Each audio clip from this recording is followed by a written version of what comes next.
સત્તા આઈઆરજીસીના હાથમાં આવી ગઈ હોવાની અત્યારે ખબર મળી રહી છે। ત્યારે આ સમગ્ર મામલાને જાણકારીથી સમજવો, નજીકથી સમજવો ખૂબ જરૂરી છે કે શું આઈઆરજીસીના હાથમાં ઈરાનની કમાન છે। Institute for the study of war એટલે કે ISWનો આ રિપોર્ટ છે। Institute for the study of વોરના આ રિપોર્ટે સૌ કોઈને અત્યારે ચોંકાવી દીધા છે, કેમ કે જે રીતે ખબર સામે આવી રહી છે કે હવે ઈરાનની કમાન આઈઆરજીસીના હાથમાં હોવાની માહિતી મળી છે, તે દાવો કરવામાં આવી રહ્યો છે આ રિપોર્ટમાં, જે અત્યારે સૌ કોઈને ચોંકાવી રહ્યું છે, કેમ કે હવે લાગી રહ્યું છે કે ત્યાંના જે રક્ષાપ્રધાન છે તેના હાથમાં પણ કોઈ નિર્ણયની સત્તા નથી રહી। સંપૂર્ણ નિર્ણયો છે, સંપૂર્ણ કમાન છે એ આઈઆરજીસીના હાથમાં આવી ગઈ છે અને આઈઆરજીસી છે હવે શાંતિ વાર્તાના પક્ષમાં બિલકુલ ન હોય તેવું કહેવાય રહ્યું છે। 17 એપ્રિલે ઈરાનના વિદેશ પ્રધાને હોર્મુઝ ખોલવાની સત્તાવાર જાહેરાત કરી હતી।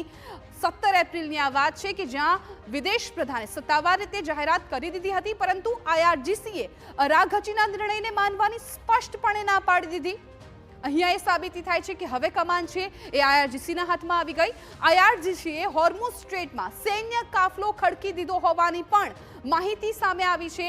માત્ર 18 કલાકની અંદર જ હોર્મુઝ બંધ હોવાનું જાહેર કરી દેવામાં આવ્યું હતું, કેમ કે અગાઉ જે પ્રકારે હોર્મુઝને લઈને જ ખેંચતાણ બંને દેશો વચ્ચે ચાલતી હતી, એ વચ્ચે ઇસ્લામાબાદમાં બીજા તબક્કાની વાતચીત માટે ઈરાન તરફથી સ્પષ્ટતા કોઈ પણ પ્રકારની જોવા નથી મળી રહી। આઈઆરજીસી ચીફ અહેમદ વાહિદી શાંતિ વાર્તાના પક્ષમાં ન હોવાની અત્યારે સૂત્રો તરફથી આ ખૂબ મોટી જાણકારી સામે આવી રહી છે, કેમ કે આજનો એ દિવસ નક્કી કરવામાં આવ્યો હતો કે જ્યાં ફરી એકવાર અમેરિકા અને ઈરાન વચ્ચે શાંતિ વાર્તા થવાની હતી। ઈરાન કાર્ગો પર હુમલા બાદ આઈઆરજીસીની અમેરિકાને ધમકી, હવે આઈઆરજીસી છે અમેરિકાની સામે પડી ગયું છે, કેમ કે હવે ઈરાનની સંપૂર્ણ સત્તા તેના હાથમાં આવી ગઈ હોય તેવું જાણવા મળી રહ્યું છે।